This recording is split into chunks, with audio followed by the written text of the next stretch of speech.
Welcome back to the Crypto Report. I'm Black Sea, and I have another video for you guys. Today, I want to talk about Crypto.com, Crowcoin, as well as we're going to take a look at Bitcoin and kind of just see where the overall market is headed. If there's any movement at all, we'll find out. So, without further ado, we are at 10,800 subscribers. When we reach 25,000 subscribers, we're giving away a loaded lion NFT. So, subscribe right now. Let's hop on this video. And guys, I'm facetiously saying that if there's any movement at all, because guys, we've been so pinned. It's incredible. It's incredible. It's incredible. It's incredible. We've been moving in a $500 range for the past week. It's so tight. I mean, for the past 2 weeks, it's basically been a $600 range. It's so tight, this chop.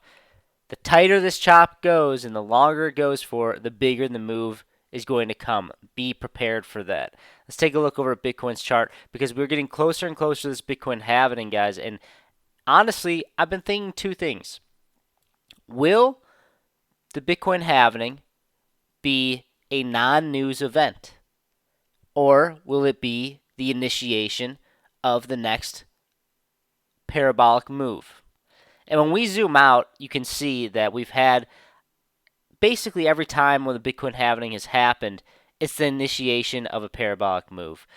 I mean, back here in July 2016, this halving cycle, we saw kind of a minimal drawdown before the run up, but it really was the initiation. However, I would like to just point out and say, I'm not trying to be a super bear or anything, but I do want to point out and say that this time is different. This time is different. Everyone is expecting, well, maybe not everyone, but there is a large majority of people that are expecting Bitcoin to make a move, a significant parabolic move right after the Bitcoin halving. They think, all right, guys, it's okay. Once the Bitcoin halving comes, we're going to have a parabolic move. And I tend to agree with that, except I do want to say I don't think it's just going to be we hit this Bitcoin halving and we're off to the races. I don't think that that's going to happen. I think it's going to take some time, and I think it's going to catch some people off guard because everyone's expecting it. I think that there's something will play out where we start to make a move upwards into the Bitcoin halving, and we'll maybe even have that capitulation event after the Bitcoin halving, right after, then with a swift recovery. I am overall bullish long term on Bitcoin, but I will say that it is a very, very psychological market. And I do think that when the Bitcoin halving comes, there is a chance that it's a non-news event. However, I do think maybe it won't be a non-news event. It'll be more of a delayed news event. That's happened in the previous cycles where, like back in 2016, I remember when this happened. We saw basically this sell-off, and then we started the bull market. Just this little tiny sell-off. It confused a lot of people. Confused a lot of people saying, hey, Bitcoin was supposed to go up right after the Bitcoin halving. But back in 2016, the crowd was much, much, much different than in 2020, and it significantly different in 2024. Because right now, I can tell you, the crowd right now, especially on like crypto Twitter, a lot of people are vacant. They're gone. They're gone. But the people that are around, they have a lot of hope. They have a lot of, hey, when the Bitcoin halving comes, everything's going to be all right.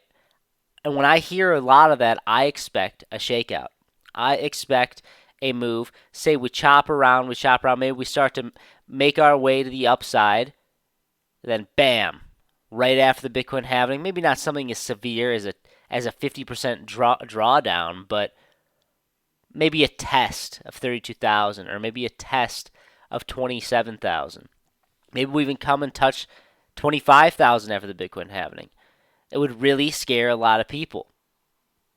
This is just my 2 cents on Bitcoin because I've been seeing a lot of the sentiment shift in the overall markets, and I just thought I would relay to you guys what I'm seeing. Over on Crowcoin, we are starting to bleed out here, coming down to test the 5.5 cent level that we've been talking about for the past month, that we are going to grind out to this level, low volume, capitulate down, close out this candle at 5.5 cents so that we can start our run up back up to 0.0689 cents. And then when we zoom out to fair value of 16 cents to 12 cents before we really have these big moves in the next Bitcoin bull market. But as right now, guys, we're going to have to sit back and watch. But the only thing that I'm doing right now is dollar cost averaging into Bitcoin and Ethereum. I'm playing around with some NFTs. I can't help myself with that. Sometimes I just have to do that. I just downgraded my DeGod on the Ethereum blockchain into the Season 3 version of the NFT. They call it a downgrade because it's catchy and hip, I guess. But yeah, having fun with NFTs, trying to pass the time as I dollar cost average into Bitcoin and Ethereum. Taking my time. I'm patient. The more time we have of this sideways chop, the more time we have to make money in the next bull market. Guys, that's all I got for you. Thank you so much for watching. Please like and subscribe on this video. Consider becoming a member on the channel. Go below this video, click the join button. Get access to our private Discord. We have NFT Alpha, trade signals, more of a one-on-one community, and some awesome member giveaways. That's all I got for you. See you in the next one, guys. Bye.